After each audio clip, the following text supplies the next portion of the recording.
Hi, everybody. PJ Kwong here with another exciting episode of Sports Clamor, the podcast where we talk about grassroots in sports, and it is presented by Community. Today, I am thrilled to welcome not only a friend, but someone I truly admire, two-time Olympian, host of the now on hiatus Players Own Voice podcast from CBC Sports. This is Anastasia Bucsis. Hi, Anastasia. Oh, hi, my dear. I love you so much. Thank you for having me. I'm so excited. You kidding? Thank you for coming. Okay. You are a legend in speed skating and a legend in Canadian sport. And you've had a chance to talk to all these other Canadian, or not just Canadian sports voices, but sports voices. Yeah. So I want to go back to the beginning. I want to go back to where did your interest in your sport, speed skating, start? Okay, so this is like a fun story that I don't even know if I've ever told you this. My Olympic dream was birthed when Oksana Baiul won the gold medal. In figure skating? Yeah. I love figure skating, and PJ Kwong is a legend, of course, in the figure skating space.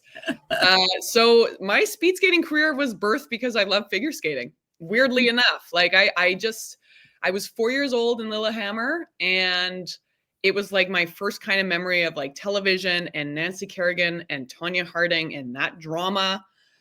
And then Oksana Baiul swept in, won the gold. Like it just, I don't know. I don't know. It was the most artistic, athletic, beautiful thing I'd ever seen.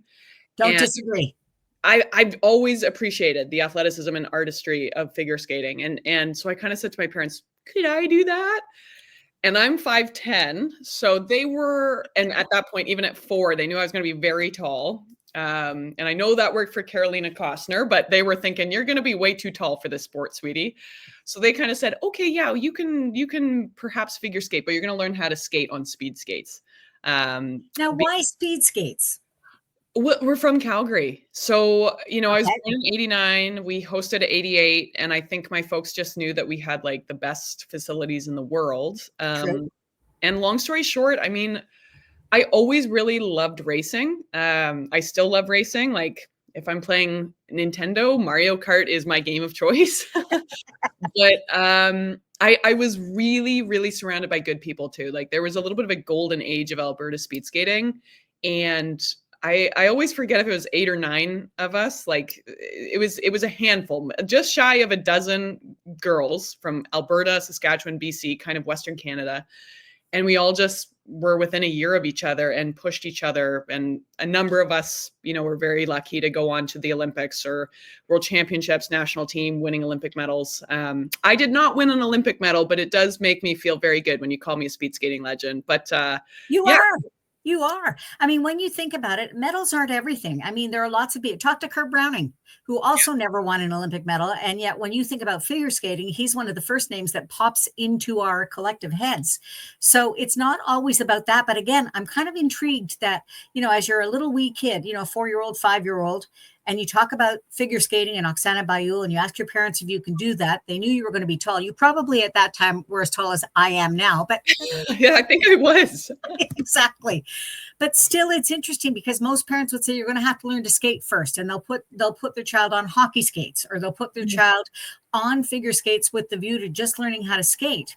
And yet your parents had the idea, speed skates. So again, those are unusual skates. Not everybody has even seen a speed skate in real life. What is your earliest memory of being on a speed skate? Ooh, it's pretty early. Like I want to say I kind of remember, and I don't know if I remember it or just people have told me. My mom's told me so many times.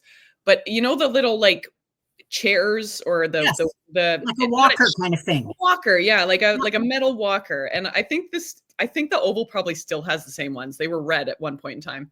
And I pushed that around the first practice, Tuesdays, Thursdays, 6 to 8:30, 6:30 to 8 maybe. And I had an older gentleman coaching me who is also like a very recognizable, figure in the Calgary speed skating world. And the next day, the Thursday or whatnot, the next practice, he said, "You don't need that anymore." And I just was like, okay. And there we were off to the races, like figuratively and literally. And I just remember I was like, no, you don't need that anymore. And speed skates are not friendly to your feet. No, They hurt. I bet. I skated for 24 years. My parents probably tied my skates for, I don't know, 5 years. And I don't think my mom nor my father ever tied them properly, like with the tension. You know what I mean? Like they were either too loose or too tight. Like they just hurt. So I'm very proud of the little girl that kept going when her feet hurt. But I was just surrounded by good people, good friends.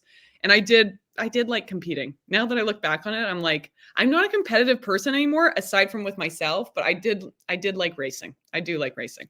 So how does one go from walker, kind of speed skater, let's call it not so speedy skater, to all of a sudden generating speed? What are the tricks? So for those of us who haven't speed skated before, what are the sort of tricks of the trade that help you generate speed that you learned along the way?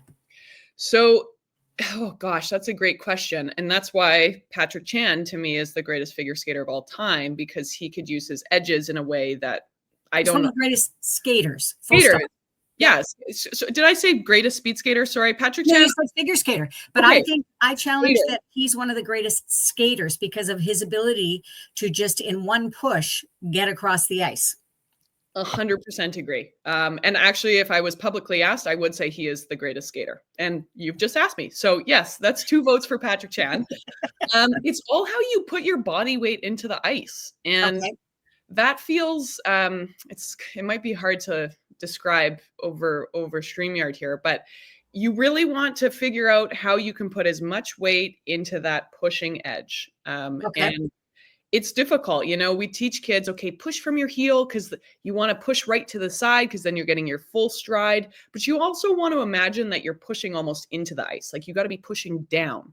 And that's where you gain all of your pressure and build all of your speed. Also, crossovers are integral in speed skating. That's where you create all of your speed because you're leaning and you're combating the G forces. So actually even more pressure is going down into the ice and you're getting more speed. Now that's a little high level for a 4-year-old.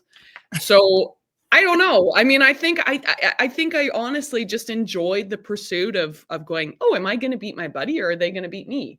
But again, now that I think of it, I am proud of myself because it was a little bit of an abstract sport for a kid, it's easy to go, I want to beat you or you beat me or, but the training is hard. Yeah. You're just skating around in a circle. Like it is hard. It is monotonous and it can be even that way for adults. Right. So, I was, again, just so grateful that I had friends and teammates and kids my age that just made it fun. But yeah, I guess I just never quit, really. Do you know, it's interesting. I'm the proponent of a sort of a new system where I think that we have some speed skaters going this direction, others going this direction, and let's see what happens. You in? Yeah. yeah. That'll be the new event for 2030. Exactly. Talk to me about why, as I call it, long track, versus short track? Why not short track? Or did you ever try it? So being from Calgary, I was really, really lucky because it's an indoor facility and they are few and far between. There's only a handful in North America. So I was so lucky that the Calgary Olympic Oval was in my backyard. So because it was indoor year round, I didn't need to skate short track. Whereas a lot of Canadians, if you're growing up in Saskatoon, you have ice, sure, January, February, March. But for November, you're going to have to skate short track in a hockey rink because you don't have ice yet. Or it might be minus 45 in Saskatoon, which I've skated in. Like it can be, there's a lot of factors, skating outdoors. So a lot of folks do split their time. That is a little bit of a regret to me. Like I think short track is such a fantastic sport. It's very good for your technique. You're doing so many corners, you're turning around. And as I said, I mean, your crossovers, your turns are so integral to getting speed. So if I could have done it again, perhaps I would have gone, maybe we can do a little more short track. But that's also like with hindsight, right? Like that's a high performance kind of thought. And I was happy that my parents were very hands-on, but hands-off. Like My dad would be like, I'm an insurance broker, like he's like, I'm just here to support my daughter, my mom the same way. And so they always kind of allowed me to realize that I was doing it for myself. And in and around grade 9, grade 10, I lost that love and I wasn't really doing it for myself. And so I quit. I quit for 6 months, got a job at Shoppers Drug Mart, made $7 an hour. It was a good time, and it was a good reframe to go, oh, I actually do love skating. And I do appreciate my parents that they've always given me that. They gave me a very long, I don't want to say leash, but they gave me a lots of latitude. Yeah, to like make my own decisions. So I knew that it was coming from here for the great majority of it. And that is also something I'm very grateful for. I've got a couple more questions regarding your career. I'll start with the last question first. You had a very serious knee injury, right? And did that precipitate your okay. Yeah, left knees, just that's where you bear the weight. Yeah. So it's a little bit of a two-parter. I herniated a few discs in my back. I know. And it was like on the eve of World Championships in Calgary. And I was skating so well. I know. I was so sad, PJ. It was a really time of my life. So I had to take some time off and heal that. And it just kind of, my right glute does not fire the way it used to, because the nerves kind of just shriveled up a little bit. Newsflash, mine doesn't either, but that's a story for a different day. Okay. But like if you're unbalanced and then you're turning left, like it just I spent like the last few years of my career on a physio bed, which was tough. And it's still tough because I'm like, oh, I really should get a massage now. Even though I've been retired for 7 years, I'm like, I don't know, like a physio bed, like, yeah, it was a tough way to end, but also things happen for a reason. And I'm very lucky to be where I'm at now. I'm so grateful for that. So did you feel in that moment, did you say, okay, I'm satisfied, I can walk away? Or were there moments that for the first little bit, you were still trying to relive and trying to reimagine? So what was that moment like where you said, no, I've got to walk away? Absolutely. I mean, I think that's like a universal struggle with athletes. It's like, are my best days still ahead of me? Are they behind me? Like, it's very, very, very few get to go out on their own terms and on top, which is sad. And so there was a huge mental struggle for me. Is this in my mind? Why is my knee looking really lovely on an MRI, but I know that I'm in pain. And when that pain hits, I can't skate. Like, there's just so many battles like that. But it's funny. I don't even know if I've ever told this story to anyone but my family that experienced it in real time. My favorite movie is The Sound of Music. Okay. And it was like Christmas Eve. I don't know. I had been really, really, really struggling with this knee injury. And we were eating dinner Christmas Eve. Let's say Christmas Day. I can't remember. In and around the holidays. Christmas time. Yeah.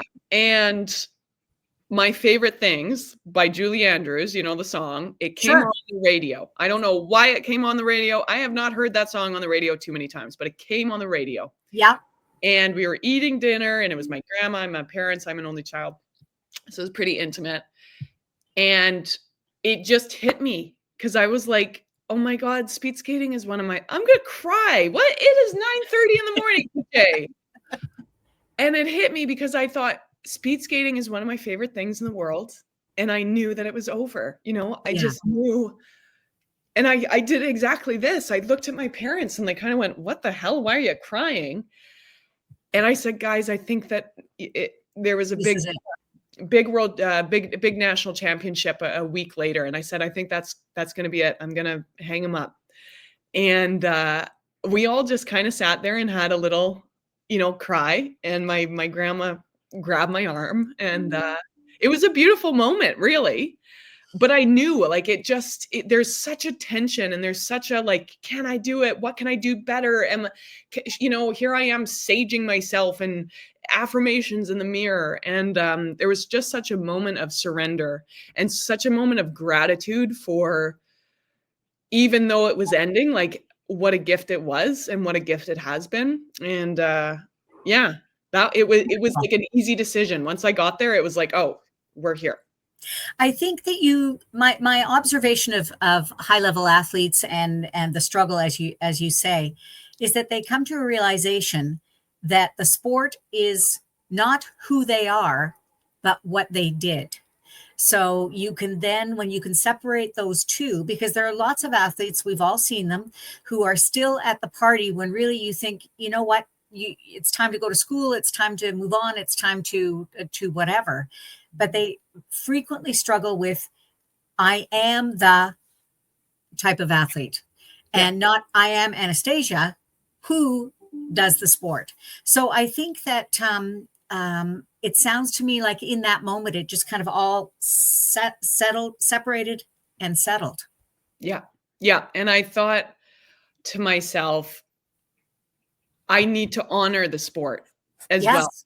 because I was not being my best self. I was not bringing my full self. I had more, I had to just sit, and it's harsh. It's hard to say this when you have like had a certain level of success. By no means I'm saying rest on your laurels, but like to your point, it's very hard to go, I am more than this and I am better than just this. Yep. And that is a difficult conversation to have with yourself, but it is freeing once you're like, no, I think if a flower is not blooming, don't change the flower, change the environment. And it Oh, was, I love that. oh, I got that off Instagram, PJ. Okay, I'm going to steal it. Yeah, it was a beautiful exit and entrance into this next chapter of my life.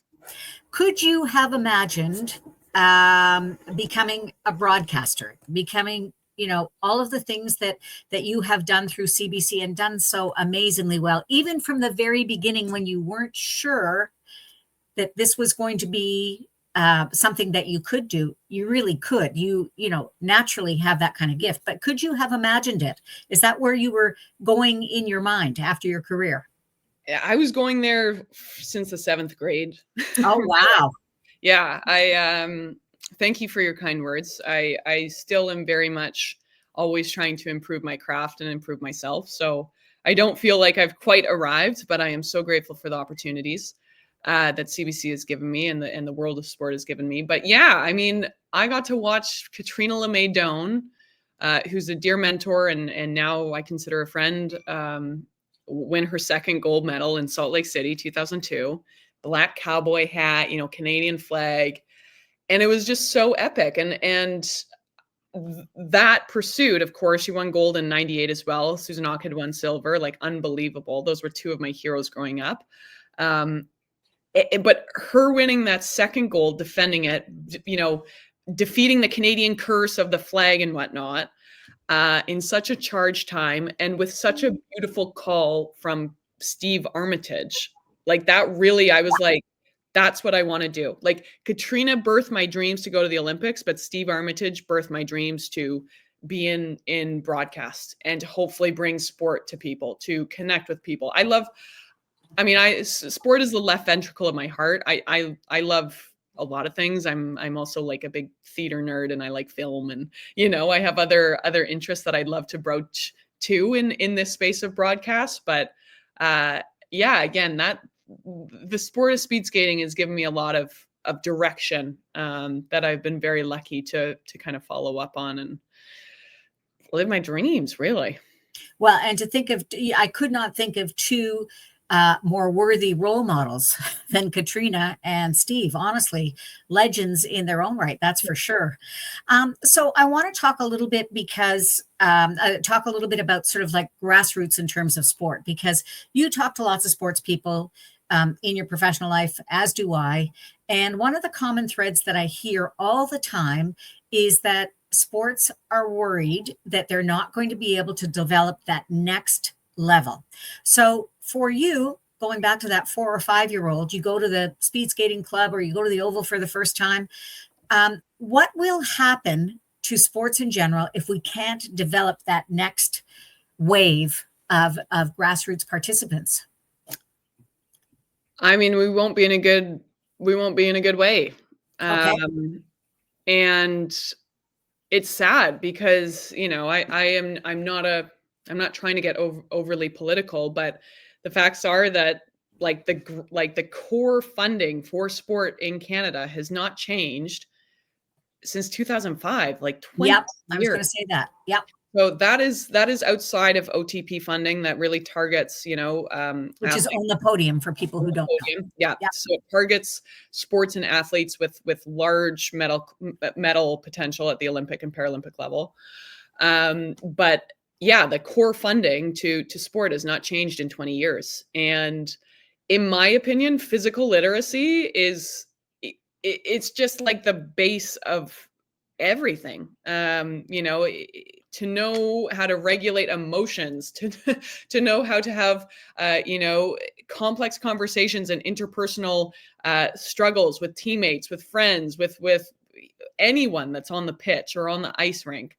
Whatever sport you may be doing, I just think that sport teaches so much more than how to do sports. I mean, again, physical literacy is so integral to living a healthy life. But yeah, that would be devastating, because if we don't reach the next generation, I mean, to me, sport is the greatest apprenticeship for life. And if they're not learning those lessons, yes, that's absolutely cause for alarm. And so what is the biggest lesson that you think you've learned through sport? Maybe there's a couple of them.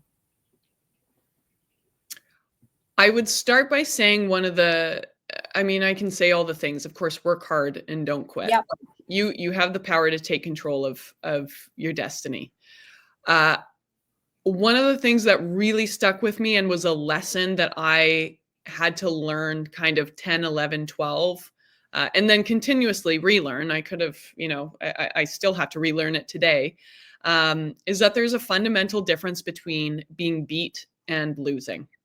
And because there's a lot of being beat and there's a lot of losing in sport. You know what I mean? And maybe that sounds rich for someone who did, have the privilege of going to 2 Olympic Games, but I didn't win too many medals. There's a lot of times when you're thinking, gosh, I got to go back to the drawing board. And what I mean by being beat versus losing, if you go to a race or a training session or, a practice, a tournament, whatever it may be, with your cues, okay, this is what I know I need to do to be the best speed skater I can be. I got to skate low. I got to drive my knees. I've got to breathe. I've got to do this with my left arm. Whatever those technical cues may be, or physical, mental cues, whatever they may be. Sorry, Woo! Nibbles disagrees. Nibbles! I love this. Whatever they may be, if you can go through your race or your tournament, you can go, yep, did that right, and someone is just faster than you, caddy. She wants to talk to Nibbles. This is like, we need to clip this, PJ. Actually, she's kind of judgy. Yes. Come on, we like Nibbles. If you can go through your checklist and go, I did all of those, and I focused in what was in my control, you can be proud with that effort, even if you come 50th out of 50. You know what I mean?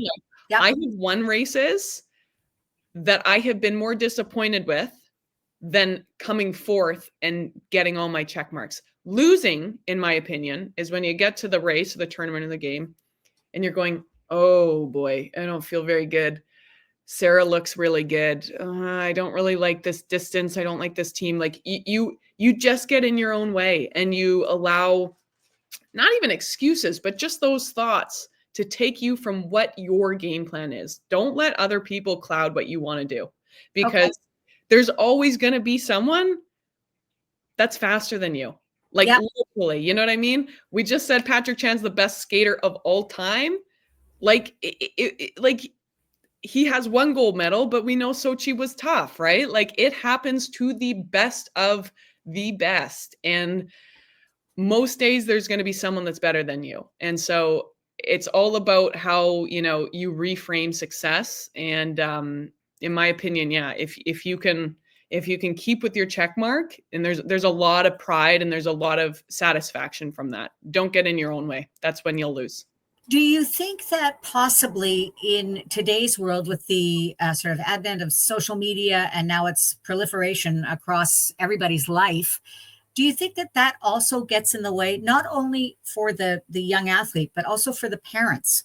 Because I have certainly in my sport at different times witnessed parents who had great hopes for their children, their child, but the hopes were not pinned on necessarily, I want you to be the best you can be, but it's, I want you to be the best, period. And let's see what that can offer our family. So, do Yeah. you think that there's a little bit of that? I think that that sometimes has gotten in the way. I think that I can remember conversations. I've been out of coaching now for 10 years, but I was a coach for 30 years. I can remember, parents saying, well, she's not going to be very good as a figure skater. So it's sort of implied, why bother? So I guess my question is to you is, why bother? Because the greatest lessons are learned in the pursuit, not with where the biggest lessons I learned were not at the Olympic level. It's like it's going to Red Deer, Alberta when it's -30 and figuring out how, you keep your enthusiasm when you feel like you're getting frostbite on your toes. Like the lessons are not learned when you're world champion. And that's where I think we need to reframe and remind ourselves and get back to that grassroots mindset of, wow, like sport teaches us things that are very hard to learn from a textbook. And that is a privilege. And you want to build happy, healthy young people so that they then are physically literate and they're healthy, and hopefully that helps their overall health, which will overall help the healthcare system. Like there are just so many domino effects. And the social media thing is tough because it was certainly a distraction for me. I'm 36, so like it has already passed me by. It's funny, I'm like, oh boy, technology is moving real fast now. It is. Yeah, like it's passed me by. And so I can't, I think that perhaps like a 20-year-old would have a very different relationship with their phone and social media than I would have, Yeah, because or me. Instagram came out, I don't know, around 2012. So yeah, it was really distracting for the Olympics in Sochi. But if that's all you've known, I think that might be personal, but your insights about parents, yeah, it's so sad. And it's always sad. And I'll get asked by parents and they'll say, "Well, how can I make my kid an Olympian?" And I'm like, you You can't. can't. You can't. It's sometimes it's lightning in a bottle. Like, do you know how many people that I know, and it breaks my heart, that could have truly, like, on any given day been very, very, very competitive for an Olympic medal, and the puck just didn't bounce their way at Olympic trials. That Yeah. happens all the time. And so I'm just a real fan of, let them have fun. If they want to play, let them play. I do not like specializing in sport early. I think that's not a good decision. If anything, I probably specialized a little too early. Like, I was pretty competitive by like 11 or 12. I wish that could have been, maybe pushed to 14, 15, and I do a few more, junior high volleyball tournaments or whatever. But yeah, you got to let your kids have fun because they're the ones doing it. You aren't. And the goal, as you said earlier in our conversation, that the goal is not necessarily the medals. The goal is everything that you collect along the way that helps you in your humanhood, later on in your life. If you could offer one piece of advice to adults, what would that be as far as enrolling their kids in sport?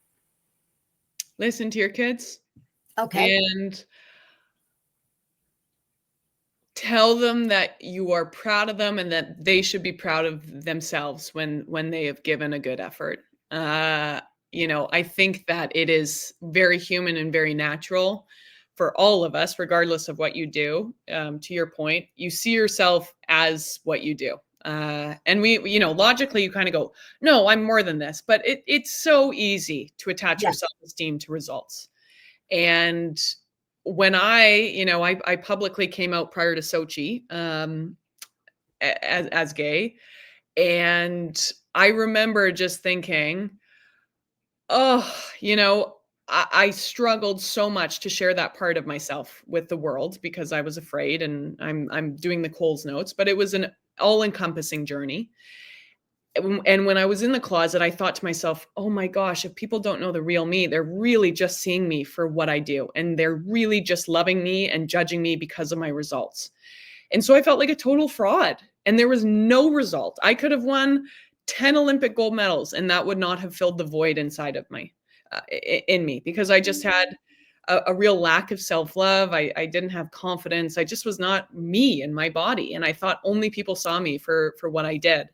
And the change from Vancouver to Sochi, which goes back to being beat versus losing, was so empowering to me, because I came 27th in Sochi, and unfortunately that was not reflective of my ability in my heart. But going to the line, I knew that I had already won, because I hadn't let all of these struggles, again, I'm giving you the big time Coles notes, all of the struggles that could have kept me from making it to those games or making it to that line, I didn't let defeat me. And I thought, I'm showing up fully as myself. I have my little check marks. This is what I'm going to do. I'm going to drive my knees. I'm going to be low. I'm going to lean in the corner. And to know that I just, I had shown up fully as myself, it already felt like a win. It Well, already had felt like a win. talk about a victory. Yeah. I just sometimes the sort of just the face of the person that we see is one thing, and we make all of these assumptions. I just watched a 4-part documentary about the Judds, and Naomi Judd lost her life to suicide. You never would have known, looking at that beautiful face and watching her, that she in any way was vulnerable emotionally, until you dig into all of the stuff that happened. Then you think, wow. So the public face is one thing. And I think that you're right, to become a fully fleshed out 3D version of yourself. Not only that, think about the young people who are watching you, who think, wow, this is Anastasia's life. This is normal. I use the word, you know what I mean? Just this is her life. It could be my life too. Mm-hmm. So there's no shame. There's nothing bad. It's just you. I so applaud you for that. And I'm so proud of you. I'm so proud to know you. But that's always been the case. Oh, Peach, I love you. Yeah, I don't even know if I did I even answer your question, what I would give advice to parents, but no, you did. You said listen to your kids, but it also means that the world gets to hear you roar, not just the kids saying to their parents sort of nervously, "I'd like to figure skate." No, you're going to speed skate. No, I'm kidding. Listen, 2 other quick questions. One is, if you could please give me and our listeners an example of a successful moment where you were taken by surprise and the joy just completely overwhelmed you in sport. Oh my, that is such a good question. I've never been asked that, and there are so many things that I could say. Just the first one off the top of your head. Sorry. So then we've come to a kind of motif of my journey to come out of the closet. And I came out of the closet to my mom in, I don't know, let's say 2011. It must have been 2011. And we had a national championships the next week. And I was so nervous to do this. And it's just so vulnerable, all encompassing struggle. She was so gracious. I mean, it was the most poignant, lovely thing that anyone could ever say in that moment when I said, "Mom, I'm gay." And she said, "We're here to love, not judge." Oh. It was just like, I know, I was like, wow, Anita, you're a philosopher. Like, what? It was the most amazing thing I'd ever heard. And just the knowing that, oh my gosh, I was more than an athlete, and my parents see me for more than my results. And I am doing this for myself. This comfort that gave me, my shoulders probably were here, and it was like this. And it was just such a reminder that I love my sport. I am only competing with myself. Heather McLean, what a skater. I'm not competing with her. I'm competing with myself. Like, it did not matter who I was skating against. It was just me against me. And that moment, it was like I was walking 2 feet off the sidewalk.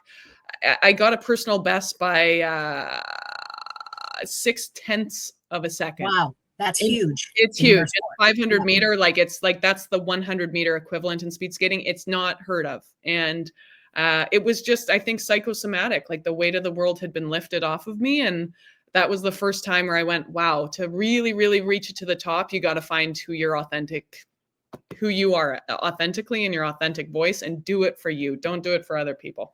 So that was probably that moment really is a moment that will live with me forever. You'd gone from being a human doing to a human being. Mm-hmm. And I love that. Okay, last question, I swear. And that is, I want you to imagine you're talking to a little wee one. So, a little kid, grade 1, grade 2, and you want to give them 3 words that describe speed skating. Go. Fun, fast, fierce. Wow, the 3 F's. I love that. Anastasia Bucsis, you have been an absolute delight. Thank you so much. Did your doorbell just ring? Yes. And the cat just ran away. It's like, we got to get out of here. Wow. Anyway, love you. You're fantastic. We'll talk soon. Thanks so much, Paige. Love you. Bye. Everybody, Sports Clamor podcast. Find it on your favorite podcasts, Spotify, Apple, and of course, here on YouTube. We'll talk again soon. Bye for now.